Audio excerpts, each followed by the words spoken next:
一波背包就是黑一只。nom diệp hàng nom diệp hàng nó non tiệm hàng mấy cú hùng cha mà sao vậy dùn bẹ phiến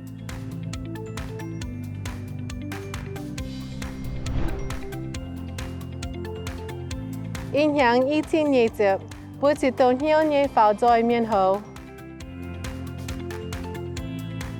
sao miền hậu nó sẽ liềm chiên dầu liang để miền và liềm chiên ye nhị buồn phun chiên ye chào chiên y nhẹ công à phun chung phun chiên nhẹ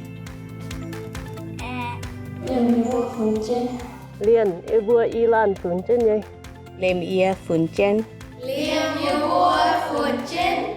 ai thiên thảo bùa nhị chiếu tình thảo bẹ phiến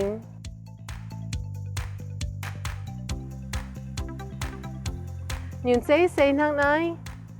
giọt cháu hồng hiền hồng mỏ anh thiên tham nhung nhé bữa anh mà hai chúa diệm hàng nãy kinh chín hai nhé cháu bữa yết chung niệm chân mê tham em hôn tuổi ôi chịu pháo dôi miền hậu phone yang phiền phone yang computer phải khó yang phone tự dình chẳng chân nãy xây pháo miền hậu thắng mai dây buồn tâm nội phải hùng cha lòng hỏi thảo mê nãy chân nhé mê ôi chỉ cho mê nhé buồn ồ mắt chung là cú ô